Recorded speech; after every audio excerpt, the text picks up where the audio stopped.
जय हिंद साथियों, अंत्योदय एकेडमी में आप सभी का स्वागत है। आज के इस वीडियो में हमने जो MPPSC मेंस 2020 के लिए टेस्ट सीरीज़ प्रारंभ की है उसके प्रथम टेस्ट के मॉडल उत्तरों का डिस्कशन देखेंगे। यह टेस्ट सीरीज़ 20 मई से प्रारंभ की गई है और इसका प्रथम टेस्ट 20 मई को इतिहास विषय का आयोजित किया गया था। उसी पेपर का आज डिस्कशन रहेगा। साथ ही अभी इसके टोटल 3 टेस्ट हो चुके हैं और आप में से यदि कोई साथी इस टेस्ट सीरीज़ को ज्वाइन करना चाहता है तो आप इन नंबरों पर हमसे संपर्क कर इस टेस्ट सीरीज़ में सम्मिलित हो सकते हैं।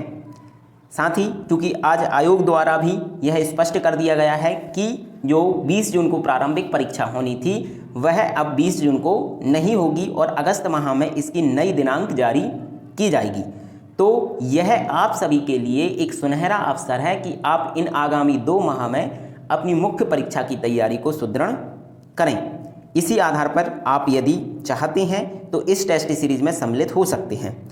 टेस्ट के मॉडल उत्तरों के डिस्कशन से पहले यहाँ कुछ बातें हैं जिन पर आपको विशेष ध्यान देना है। पहला, शब्द सीमा का विशेष पालन करें। चूँकि 2020 में सिलेबस परिवर्तित हुआ, साथ ही साथ एग्ज़ाम का पैटर्न भी यहाँ पर परिवर्तित हुआ है। जहाँ आपको प्रारंभिक 3 मार्कर के प्रश्न में 1 से 2 लाइन अर्थात 10 शब्द में उत्तर देना है। सेकेंड, जो 5th मार्कर क्वेश्चन है उसमें आपकी शब्द सीमा 50 वर्ड है और नेक्स्ट जो दीर्घ उत्तरीय आपके प्रश्न है 11 मार्कर, उनमें आपको 200 शब्दों के भीतर अपने उत्तर को लिखना होता है। तो आप इन वर्डिंग जो शब्द दिए गए हैं इनका विशेषतः अनुपालन करें। दूसरी बात, प्रश्न की मांग को समझें, अर्थात प्रश्न क्या पूछना चाह रहा है आप वह वास्तविकता को समझें, उन प्रश्न की डिमांड को समझें। जो प्रथम टेस्ट हमारा हुआ उसमें अधिकांश बच्चे या अधिकतर प्रश्नों में कई बच्चे उन बातों को समझने में असमर्थ रहे कि प्रश्न की वास्तविक डिमांड क्या थी।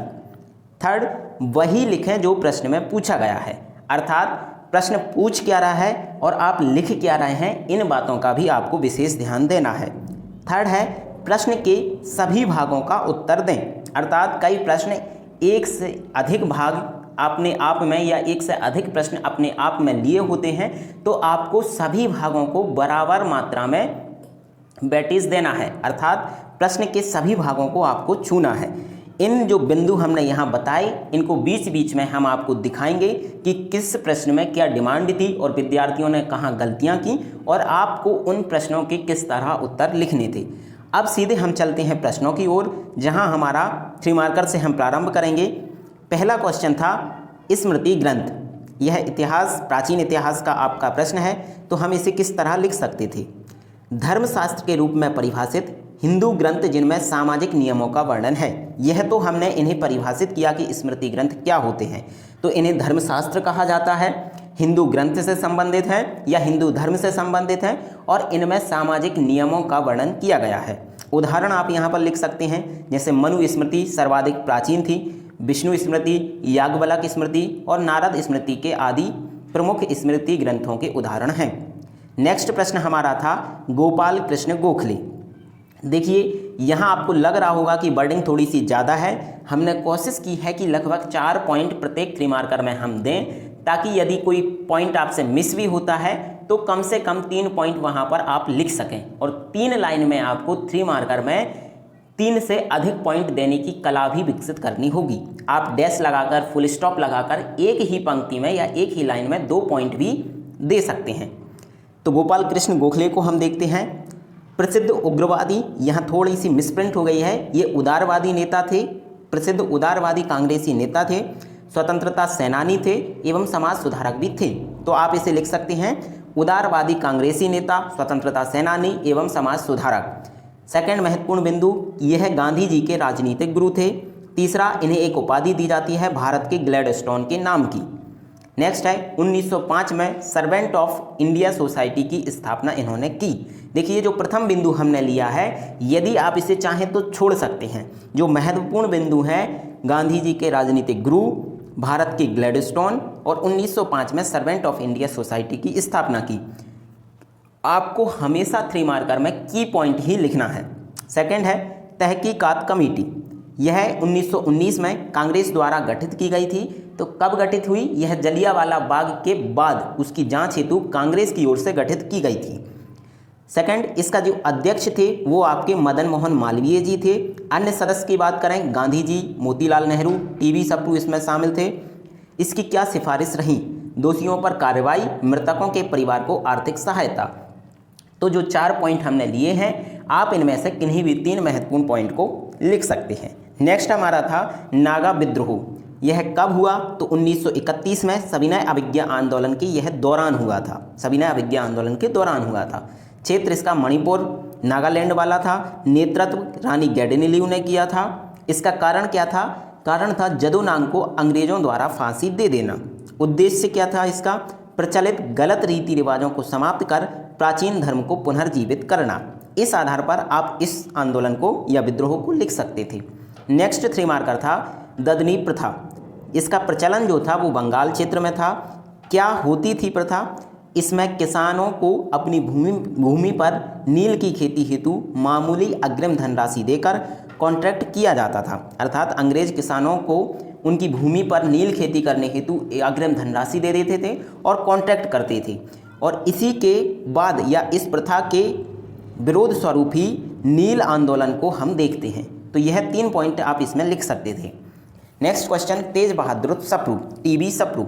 यह वकील, राजनेता, समाज सुधारक थे। यह पॉइंट इतना महत्वपूर्ण नहीं होता, आप इस पॉइंट को चाहें तो स्किप कर सकते हैं। महत्वपूर्ण पॉइंट है तीनों गोलमेज सम्मेलन में इन्होंने भाग लिया। सेकंड, गांधी इरविन समझौता में मध्यस्थता की। थर्ड, लाल किला मुकदमे में वकील रहे। फोर्थ, नेहरू समिति के सदस्य भी यह रहे। फिफ्थ है असहयोग सविनय भारत छोड़ो आंदोलन में भी इन्होंने भाग लिया। तो कितने पॉइंट इनके अंदर आप लिख सकते थे? नेक्स्ट है राजतरंगिणी। इसके रचनाकार कल्हड़ हैं। भाषा इसकी संस्कृत है। 8 भागों में यह विभाजित है। वर्णन कश्मीर का इतिहास है। अंग्रेजी अनुवाद भी इसका किया गया है। तो इसे ऑरेल स्टेन द्वारा अंग्रेजी में अनुवादित किया गया। इसे इतिहास पर प्रथम रचना भी माना जाता है। तो इस आधार पर आप इसको लिख सकते थे। नेक्स्ट क्वेश्चन था खिलजी वंश। इसका जो समय काल था वो 1290 से 1320 के मध्य था। खिलजी वंश क्या था? तो यह सल्तनत कालीन वंश था। राजधानी इनकी दिल्ली थी। संस्थापक आप बताएंगे जलालुद्दीन फिरोज खिलजी थे। महत्वपूर्ण शासकों के नाम लिखेंगे अलाउद्दीन खिलजी, मुबारक शाह खिलजी। और एक विशेष पॉइंट भी हमें इसमें देखने को मिलता है कि सल्तनत पर सबसे कम शासन करने वाला वंश खिलजी वंश ही था। इसके साथ जो हम 3 मार्क का डिस्कशन कर रहे हैं, इनके साथ आपके प्रारंभिक परीक्षा के जो फैक्ट हैं वह भी कवर होते चलेंगे। नेक्स्ट, बलबन। यह गुलाम वंश का शासक था जिसका शासनकाल 1266 से 1287 के मध्य रहा। तुर्क-ए-चहलगानी का ये सदस्य रहा। जो इल्तुतमिश के द्वारा तुर्क-ए-चहलगानी का गठन हुआ था उसका यह सदस्य था। उपाधि जिले इल्हाई की दी जाती है। भारत में सिजदा पाबोस प्रथा, न्यौरोज त्योहार का प्रारंभ करने का श्रेय इन्हें जाता है। और इनके दरबारी कवि जो थे वह अमीर खुसरो और अमीर हसन थे।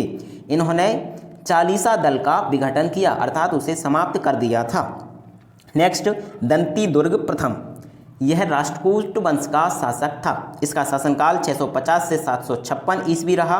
उपाधि पृथ्वी वल्लभ की दी जाती है इन्हें। अरबों को पराजित करने का श्रेय इन्हें प्राप्त है। और जानकारी स्रोत अर्थात इनकी जानकारी कहाँ से मिलती है? तो समनगढ़ का लेख या समनगढ़ का जो अभिलेख है वहाँ से दंती दुर्ग प्रथम के बारे में जानकारी प्राप्त होती है। नेक्स्ट क्वेश्चन है घाटोली का युद्ध कब हुआ? 1517 से 18 के मध्य। किसके मध्य? तो यह इब्राहिम लोदी व राणा सांगा के मध्य हुआ। परिणाम क्या हुआ? इब्राहिम लोदी इसमें पराजित हुआ। यह आपका क्वेश्चन हुआ। नेक्स्ट 3 मार्कर है परांतक प्रथम। दक्षिण भारत में चोल सर्वोच्चता का यह वास्तविक संस्थापक था। साथ ही साथ यह चोल शासक भी था, तो आप यह भी लिख सकते हैं। सेकंड, मथुरा के पांड्य शासकों को इन्होंने हराया। उपाधि इन्हें मदुरै कौंड की दी जाती है। अभिलेख उत्तर मेरूर अभिलेख जो कि स्थानीय स्वशासन का स्रोत भी माना जाता है, तो उससे परांतक प्रथम के बारे में हमें जानकारी प्राप्त होती है। नेक्स्ट हमारा क्वेश्चन है स्कंद गुप्त। यह गुप्त वंश का प्रमुख शासक था। कुमार गुप्त का उत्तराधिकारी था। इनकी उपाधि की बात करें तो क्रमादित्य की उपाधि इन्हें दी जाती है। राजधानी इनकी अयोध्या थी।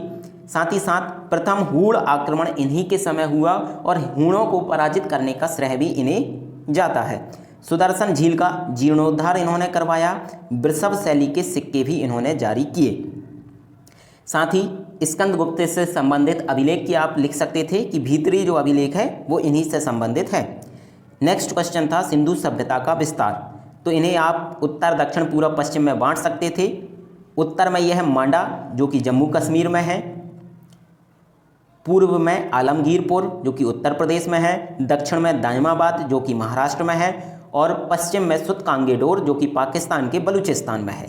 आप चाहें तो इसका क्षेत्रफल भी लिख सकते हैं 12,99,600 किलोमीटर स्क्वायर।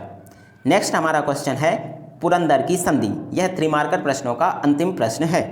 पुरंदर की संधि 15 जून 1665 को हुई। शिवाजी एवं जयसिंह जो कि मुगलों की तरफ से थे के मध्य हुई थी। प्रावधान क्या थे? शिवाजी को 23 किले मुगलों को देने होंगे। सेकंड, शिवाजी मुगलों की अधीनता स्वीकार करेगा और थर्ड, संभाजी को 5,000 का मनसब दिया जाएगा। यह 3 प्रमुख प्रावधान इस संधि के थे।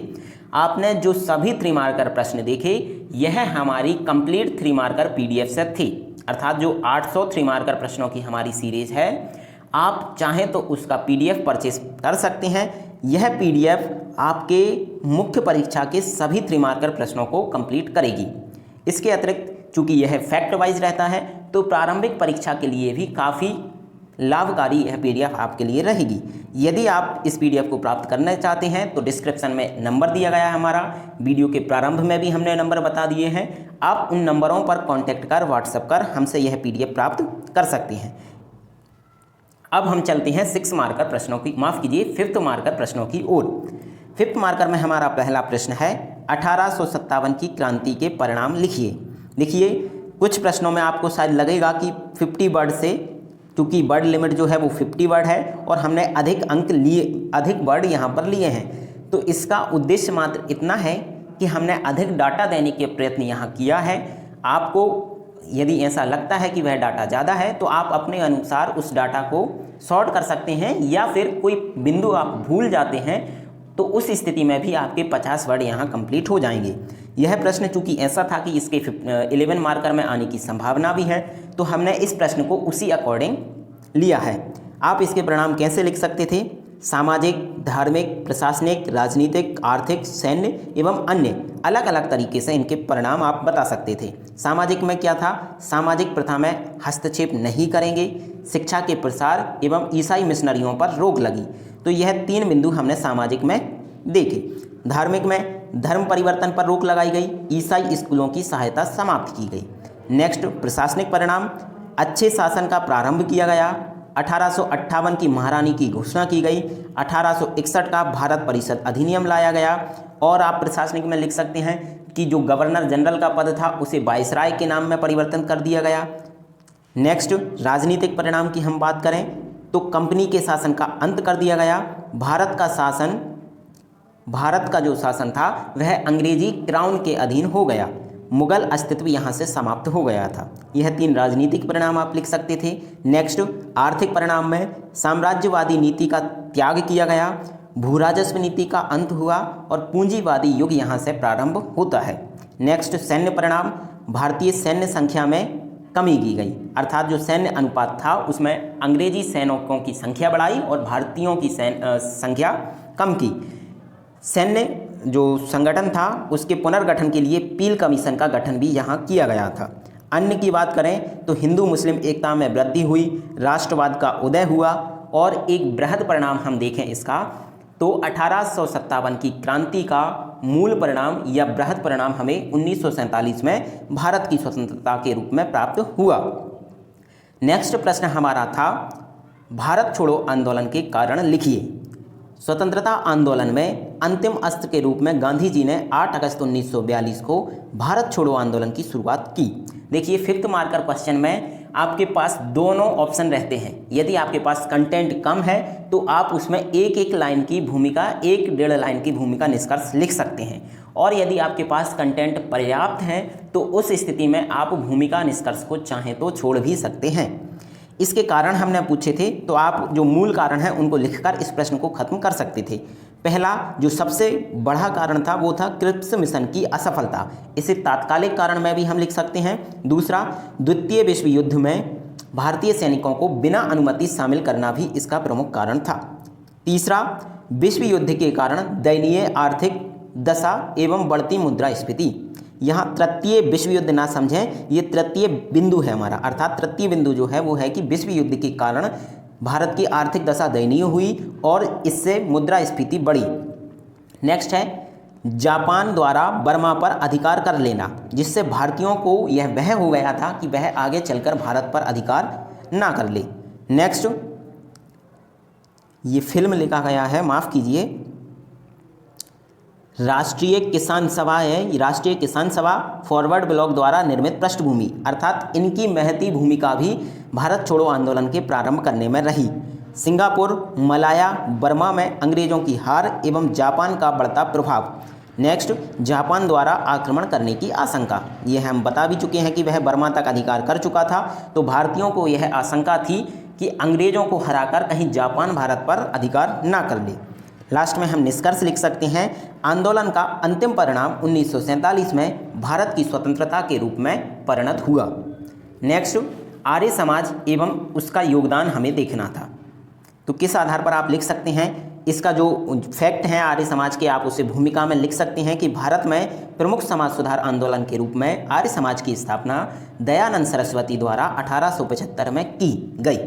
इसके योगदान की हम बात करेंगे तो सामाजिक योगदान की बात करें, कुरीतियों कर्मकांडों का विरोध किया, स्त्री दशा में सुधार किया, शिक्षा का प्रसार किया। धार्मिक क्षेत्र में धार्मिक कर्मकांडों का विरोध, मूर्ति पूजा का विरोध किया, एकेश्वरवाद का समर्थन किया। नेक्स्ट, राजनीतिक तो लोगों में राष्ट्रीय चेतना का विकास किया। सांस्कृतिक की बात करें, हिंदी का प्रसार, राजनीतिक में आर्य समाज ने लोकतंत्र की भी वकालत की थी, आप वह भी ऐड कर सकते हैं। सांस्कृतिक में हिंदी का प्रसार, वेदों की मान्यता की पुनर्स्थापना, इस आधार पर आप इसके योगदान को लिख सकते थे। वेदों की ओर लौटो नारा देकर आर्य समाज ने वैदिक संस्कृति की पुनर्स्थापना की, तो इस आधार पर आप इस प्रश्न को 50 शब्दों में कंप्लीट कर सकते थे। नेक्स्ट प्रश्न हमारा था, भारत की स्वतंत्रता में सहायक तत्व लिखिए, तो इसे आप पहला बिंदु जो है ऐतिहासिक उद्देश्य का सिद्धांत, यह सिद्धांत ऐसा है कि इसमें अंग्रेज कहते हैं भारत से अंग्रेज भगाए नहीं गए, अर्थात उन्होंने स्वेच्छा से सत्ता हस्तांतरण किया, यह ऐतिहासिक उद्देश्य का सिद्धांत है। सेकंड है, विश्व युद्ध में ब्रिटेन को आर्थिक क्षति, अर्थात भारी आर्थिक क्षति ब्रिटेन को हुई, जिससे वह भारत जैसे विशाल औपनिवेशिक को अब संभालने में सक्षम नहीं था। तीसरा है, विश्व में दो महाशक्तियों अमेरिका एवं रूस का उदय हुआ जो साम्राज्यवाद विरोधी थीं। नेक्स्ट है, विश्व में साम्राज्यवाद व उपनिवेशवाद का विरोध। नेक्स्ट, ब्रिटेन में लेबर पार्टी की सरकार, चूँकि लेबर पार्टी के साथ एटली प्रधानमंत्री बने, इटली लिखा गया है, यह एटली हैं, क्लीमेंट एटली प्रधानमंत्री बने और वह भारत की स्वतंत्रता के पक्षधर थे। नेक्स्ट, सैनिकों में राष्ट्रीयता की भावना का उदय हुआ, नौसेना विद्रोह का भी योगदान रहा, राष्ट्रीय आंदोलन की शक्ति आप लिख सकते हैं, भारत छोड़ो आंदोलन, सविनय अवज्ञा और असहयोग आंदोलन, इनके नाम लिख सकते हैं, और श्रेष्ठ नेतृत्व की भूमिका जिनमें गांधी जी, सुभाष, तिलक, सरदार पटेल, मोतीलाल नेहरू आदि व्यक्तित्व के नाम भी यहाँ पर आप लिख सकते थे। नेक्स्ट प्रश्न हमारा है, स्थायी बंदोबस्त पर लेख लिखिए। अंग्रेजों की भारत में भू राजस्व नीति के अंतर्गत सर्व प्रमुख स्थायी बंदोबस्त की शुरुआत लॉर्ड कॉर्नवालिस द्वारा 1793 में की गई। तो इसके जो प्रमुख पॉइंट थे, डाटा था, आपने वह भी लिख लिया और एक शॉर्ट सी भूमिका भी आपने यहाँ पर दे दी। आगे हम इसे किस तरह लिख सकते हैं, इसका जो क्षेत्र था वह बंगाल, बिहार, उड़ीसा एवं बनारस वाला था, जो कि कुल भारतीय भूभाग का 19% था। भूस्वामी इसमें जमींदार होता था, अर्थात जमींदार जमीन को बेच या खरीद सकते थे। थर्ड, कर की दर जो थी इसमें लगान का 10/11 भाग अंग्रेजों को व 1/11 भाग स्वयं जमींदार अपने पास रखता था। नेक्स्ट, प्रभाव क्या हुए इसके, तो नए जमींदार वर्ग का उदय हुआ, कृषि का वाणिज्यीकरण हुआ और राज्य की आय में वृद्धि हुई तथा कृषकों का आर्थिक शोषण हुआ। यह स्थायी बंदोबस्त पर एक लेख हुआ। इस तरह से आप इस प्रश्न को लिख सकते थे। नेक्स्ट प्रश्न हमारा था, विजयनगर साम्राज्य की सामाजिक व्यवस्था। देखिए, किसी भी साम्राज्य की या समय की सामाजिक व्यवस्था पूछी जाए तो आपको कुछ बिंदु ध्यान रखना है कि किन बिंदुओं के आधार पर इसका आप वर्णन कर सकते हैं। पहला कि आप वर्ण व्यवस्था का वर्णन करें। जाति व्यवस्था इसमें लिखा नहीं है, जाति व्यवस्था को ले सकते हैं। स्त्री दशा, दास प्रथा, वस्त्राभूषण, शिक्षा, मनोरंजन आदि प्रमुख बिंदु हैं जिनके आधार पर किसी भी समय की सामाजिक व्यवस्था का वर्णन किया जाता है। हम इस प्रश्न को देखते हैं। विजयनगर मध्यकालीन दक्षिण भारत का एक शक्तिशाली साम्राज्य था। इसकी सामाजिक व्यवस्था देखें तो वर्ण व्यवस्था, 4 वर्णों का उल्लेख मिलता है। स्त्री दशा सम्मानजनक थी। स्त्रियां मल्ल योद्धा, ज्योतिषी, अंगरक्षिका जैसे कार्य करती थीं। दास प्रथा की बात करें तो पुरुष एवं महिला दोनों प्रकार के दासों का उल्लेख मिलता है। वस्त्र आभूषण की बात करें तो पुरुष धोती एवं कमीज पहनते थे तथा स्त्री दुपट्टा एवं चोली आदि पहनती थीं। शिक्षा की बात करें तो शिक्षालयों की तो वहाँ कोई बात नहीं हुई है, लेकिन मंदिर, मठ, अग्रगाहों में शिक्षा की व्यवस्था की जाती थी। नेक्स्ट, मनोरंजन की हम बात करें तो नाटक, यक्षगान, शतरंज, पासा खेलना आदि इनके मनोरंजन के प्रमुख साधन थे।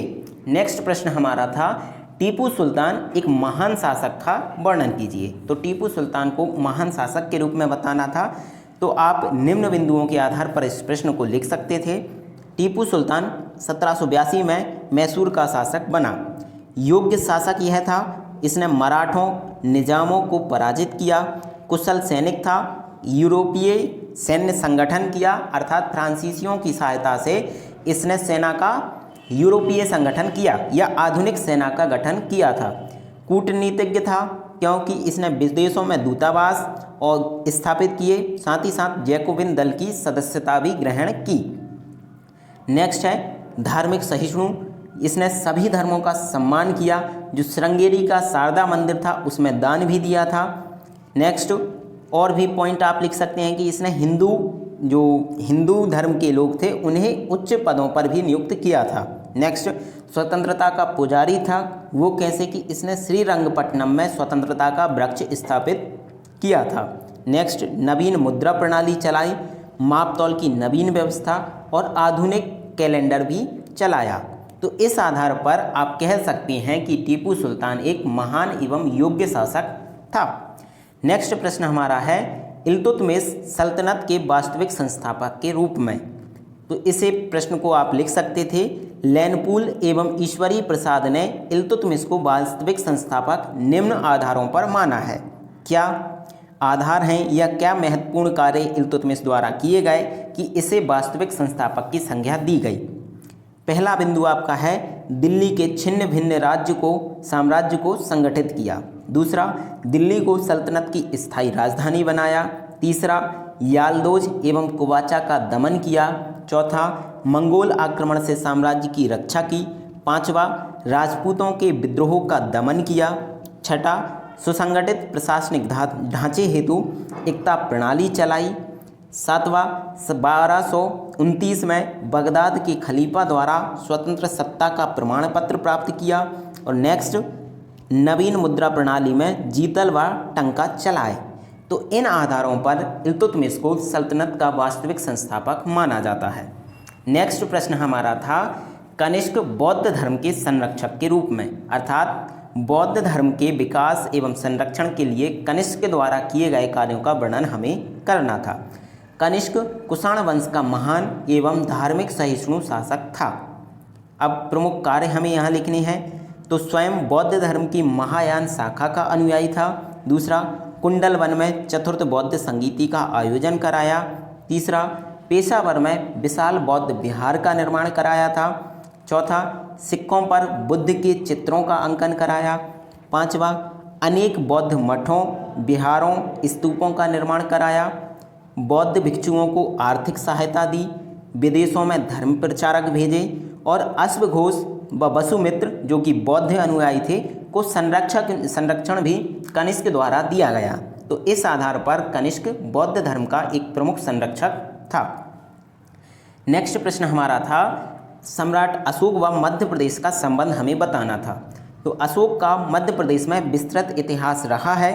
क्या क्या बिंदु हमें यहाँ देखने को मिलते हैं। पहला, राज्यारोहण के पूर्व अशोक उज्जैन का राज्यपाल रहा, एक बिंदु। दूसरा, अशोक ने विदिशा की जो श्रेष्ठी की पुत्री देवी से विवाह किया। तीसरा, सांची के प्रसिद्ध स्तूप का निर्माण अशोक द्वारा कराया गया। चौथा, गुर्जरा जो कि दतिया में है, गुर्जरा अभिलेख है एक, में अशोक के नाम का उल्लेख मिलता है। नेक्स्ट, अशोक का लघु शिलालेख रूपनाथ मध्य प्रदेश के कटनी में अवस्थित है। नेक्स्ट, सारोमारो स्तंभ अभिलेख शहडोल में अवस्थित है, जो कि अशोक का ही लघु स्तंभ लेख है। तो इस आधार पर सम्राट अशोक का आप मध्य प्रदेश से संबंध बता सकते थे। यहाँ हमारे जो लघु उत्तरीय प्रश्न 5th मार्कर थे वह कंप्लीट होते हैं। अब हम नेक्स्ट 11 मार्कर क्वेश्चंस को यहाँ से देखेंगे। इसमें पहला हमारा प्रश्न था, अलाउद्दीन खिलजी की बाजार नियंत्रण व्यवस्था एवं इसके प्रभाव बताइए। इस प्रश्न को आप किस तरह लिख सकते थे, हम देखते हैं। अलाउद्दीन की बाजार व्यवस्था मध्यकाल का एक विलक्षण प्रयोग थी, जिसकी जानकारी हमें तारीख ए फिरोज शाही जो कि बरनी की रचना थी एवं खजाइन ए फितुहु जो कि अमीर खुसरो की रचना थी से मिलती है। यह आपने भूमिका दी। देखिए 11 मार्कर में 200 वर्ड आपकी वर्ड लिमिट है, तो यहाँ आप 3 से 4 लाइन की भूमिका एवं 3 से 4 लाइन का ही निष्कर्ष दे सकते हैं। उद्देश्य हम इसके बता देंगे। क्या उद्देश्य बाजार नियंत्रण व्यवस्था के थे, तो पहला उद्देश्य जो मूल उद्देश्य था वह था मुद्रास्फीति नियंत्रित करना। सेकंड, बर्नी ने इसे सैनिक उद्देश्यों से प्रेरित बताया और अमीर खुसरो ने इसे जन कल्याण की भावना से प्रेरित बताया। तो यह हमने इसके उद्देश्य देखे। अब बाजार नियंत्रण व्यवस्था के आयाम हम देखेंगे कि किन आयामों पर यह संचालित की जाती थी। पहला था मूल्य निर्धारण, अर्थात वस्तुओं के मूल्य निर्धारित किए गए। सेकंड, बाजार स्थापना की संबंधित नौकरशाही हम देखेंगे। और चौथा है राशन प्रणाली। इन्हें हम क्रमवार देखेंगे। मूल्य निर्धारण, तो दैनिक उपभोग की वस्तुओं की सूची निर्मित की और उनका मूल्य निर्धारित किया। सेकंड, जैसे खाद्यान्न, वस्त्र, पशु एवं दास, अर्थात इनकी सूची बनाई और उनके पहले से ही मूल्य निर्धारित कर दिए।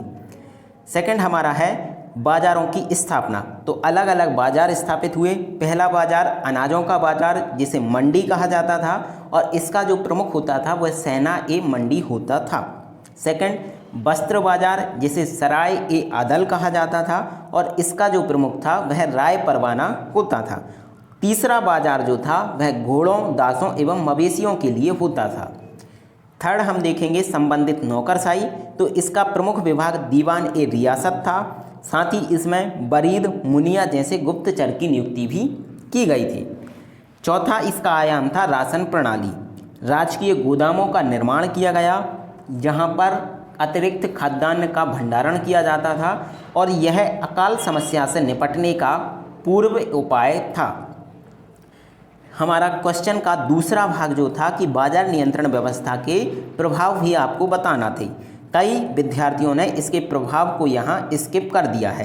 प्रभाव दोनों तरीके के रहे, सकारात्मक और नकारात्मक। सकारात्मक में आपके राजकीय आय में वृद्धि हुई, केंद्र में स्थायी एवं विशाल सेना का संगठन हुआ, मूल्यों में स्थिरता आई, आवश्यक वस्तुओं के सस्ते होने से जनजीवन सुखी हुआ और बाजार में प्रचलित मिलावट, कालाबाजारी एवं दलालों की उपस्थिति समाप्त हुई। नकारात्मक प्रभाव भी रहे कुछ। पहला, व्यापारियों को इसके बाद से नाम मात्र का मुनाफा हुआ, जिससे व्यापार वाणिज्य को आघात लगा। दूसरा, सुल्तान की कठोर दंड व्यवस्था के कारण तीव्र असंतोष फैला। थर्ड, व्यवस्था केवल दिल्ली के आसपास के क्षेत्र में लागू हुई, शेष साम्राज्य में नहीं। चौथा है, राजेश बुक लिखा गया है, इसका है कर की दर अत्यधिक होने के कारण कृषकों की स्थिति दयनीय हुई। लास्ट में आप यहाँ निष्कर्ष दे सकते हैं। उपरोक्त आधार पर लैनपूल ने अलाउद्दीन खिलजी को एक कुशल राजनीतिक अर्थशास्त्री की संज्ञा दी है। यह आपका प्रश्न हुआ। नेक्स्ट हमारा प्रश्न था मुगलकालीन प्रशासनिक व्यवस्था। मुगल साम्राज्य मध्यकाल का सर्वाधिक शक्तिशाली साम्राज्य था, जिसके लिए उसका सुसंगठित प्रशासनिक ढांचा उत्तरदायी था। प्रशासन को आप किस आधार पर इसका लिख सकते थे? पहला, केंद्रीय प्रशासन, तो राजा के पास सभी शक्तियों का एक अधिकार था। सहायतार्थ मंत्री परिषद थी, जिसमें प्रमुख अधिकारी आपके मीर बख्शी, काजी, सद्र, उस-सद्र, मीर आतिश आदि थी। सेकंड, प्रांतीय प्रशासन आप लिखेंगे तो इसमें साम्राज्य सूबा में विभक्त था। सूबा सरकारों में, सरकार परगने में और परगना ग्राम में विभाजित थे। सूबे का प्रमुख सूबेदार कहलाता था। अकबर के समय 15 सूबे थे, शाहजहां के समय 18 एवं औरंगजेब के समय 20 सूबे हुआ करते थे।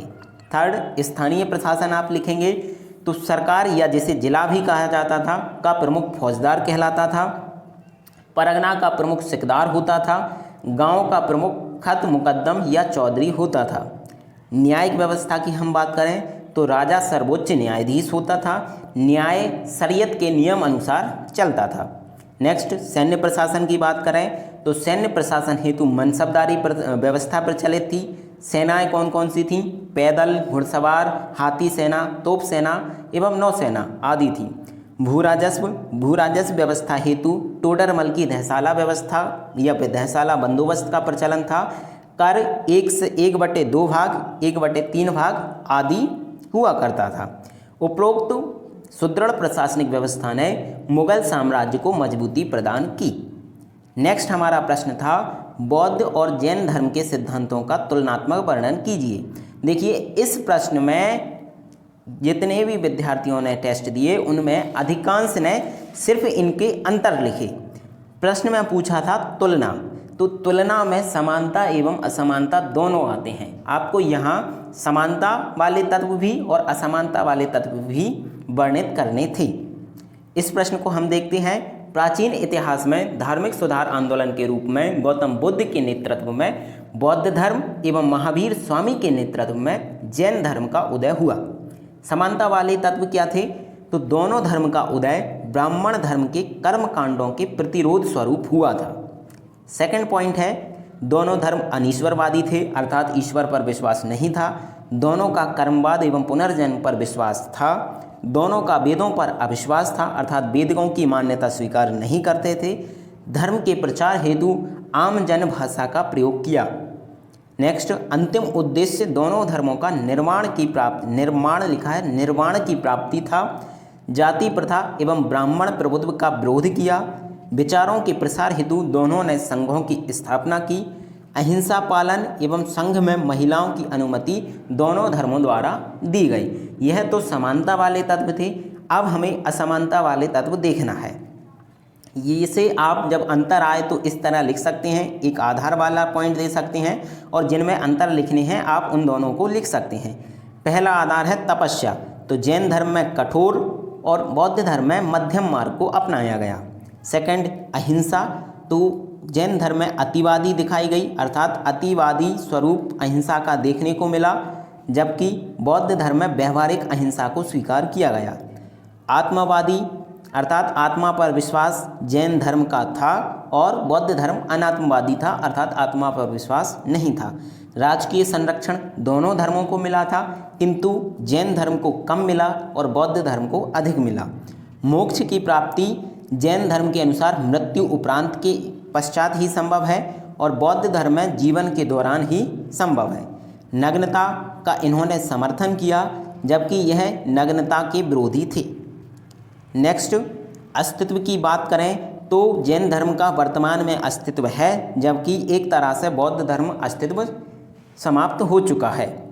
लास्ट में हम निष्कर्ष में लिख सकते हैं दोनों ही धर्मों का मूल उद्देश्य कर्म कांडों का विरोध कर आत्मिक उन्नति करना था। इस आधार पर आप इस प्रश्न को लिख सकते थे।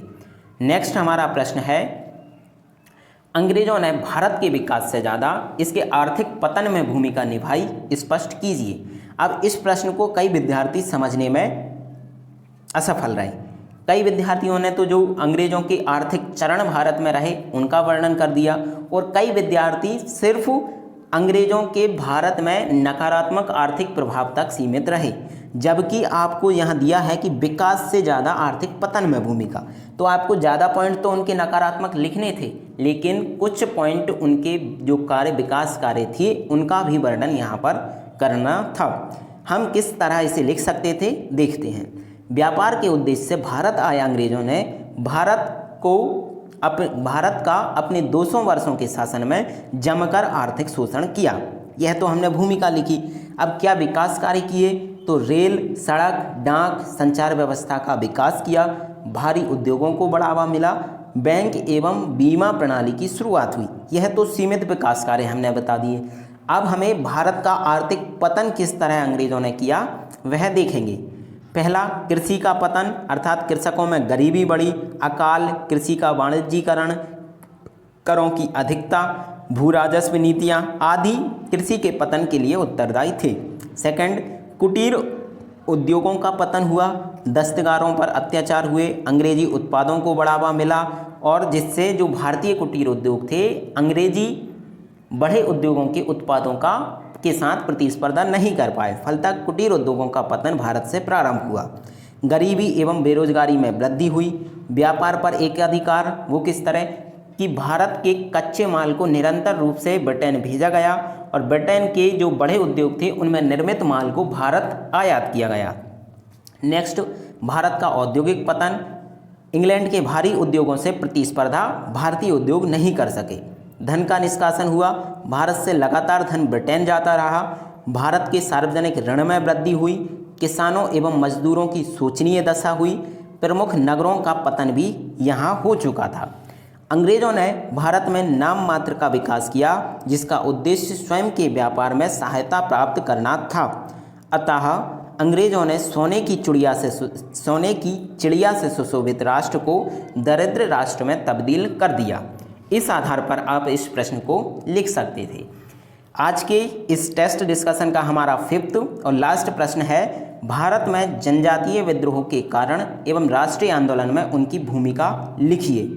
औपनिवेशिक शासन में जनजातियों ने संगठित होकर अंग्रेजों के शोषण एवं हस्तक्षेप के विरुद्ध संघर्ष किया। यह भूमिका देखी। कारण क्या थे इनके, तो पहला, सरकार ने आदिवासी कबीलों के सरदारों को जमींदार का दर्जा प्रदान कर एवं लगान की नई पद्धति लागू कर उनकी परंपराओं को कमजोर किया। दूसरा, आदिवासी क्षेत्रों में सरकार द्वारा ईसाई मिशनरियों की घुसपैठ कराना। थर्ड, आदिवासियों के बीच महाजनों, व्यापारियों और लगान वसूल करने वालों ने ऐसे समूह को लादा गया जो बिचौलियों की भूमिका में थे, अर्थात जो आदिवासियों से धन वसूलते थे और सरकार को कम मात्रा में देते थे, अर्थात सरकार ने जितना बोला उससे अधिक मात्रा में आदिवासियों से धन यह वसूल करते थे। वन क्षेत्रों में सरकारी नियंत्रण कठोर करने, ईंधन एवं पशुचारे के रूप में वन के प्रयोग पर प्रतिबंध तथा झूम खेती पर रोक लगाना भी इसका प्रमुख कारण था। अंग्रेजों की शोषणकारी भू राजस्व नीतियाँ भी उत्तरदायी थीं और नवीन वन कानून जिनसे आदिवासियों के अधिकार छीन लिए गए। तो यह प्रमुख कारण भारत में जनजातीय विद्रोह के प्रारंभ होने के रहे। अब यहाँ आप कुछ प्रमुख विद्रोह के नाम लिख सकते हैं। चूँकि प्रश्न में जनजातीय आंदोलनों का वर्णन नहीं पूछा गया, उनके कारण और प्रभाव पूछे हैं, तो सिर्फ यहाँ आप उनके नाम लिख देंगे। कोल विद्रोह, मुंडा विद्रोह, संताल विद्रोह, सन्यासी विद्रोह, खासी विद्रोह, पाइका विद्रोह, भील विद्रोह आदि प्रमुख विद्रोह यहाँ थे। राष्ट्रीय आंदोलन में किस तरह जनजातीय आंदोलन ने योगदान दिया, उन्हें हम देखते हैं। पहला, अंग्रेजों के विरुद्ध इन्होंने जनमत तैयार किया। दूसरा, जनजातियों के मुद्दे स्थानीय थे परंतु उद्देश्य व्यापक था। थर्ड, आंदोलन ने राष्ट्रवाद के विकास में महत्वपूर्ण भूमिका निभाई। फोर्थ है, अंग्रेजों का वास्तविक चेहरा सबके सामने उजागर किया। नेक्स्ट, आगे चलकर राष्ट्रीय आंदोलन में इन्हीं जनजातीय समूह के लोगों ने बढ़ चढ़कर या सक्रिय रूप से भाग लिया, तो यह राष्ट्रीय आंदोलन में इनकी भूमिका थी। अंग्रेजों की शोषण एवं अत्याचारों के कारण प्रारंभ हुए जनजातीय आंदोलन ने 1947 में प्राप्त हुई भारतीय स्वतंत्रता में महत्वपूर्ण भूमिका निभाई। इस तरह आप इस प्रश्न को समाप्त कर सकते थे। यहाँ हमारा यह डिस्कशन समाप्त होता है। आपको यदि यह टेस्ट सीरीज ज्वाइन करना है तो डिस्क्रिप्शन में नंबर दिए गए हैं, आप उन पर संपर्क कर हमसे यह टेस्ट सीरीज प्राप्त कर सकते हैं। साथ ही आपको यदि यह हमारी मेहनत पसंद आई हो, हमारा कंटेंट पसंद आया हो, तो चैनल को सब्सक्राइब करना ना भूलें। साथ ही वीडियो को लाइक करना व दूसरे साथियों के साथ शेयर करना भी ना भूलें। जय हिंद, धन्यवाद।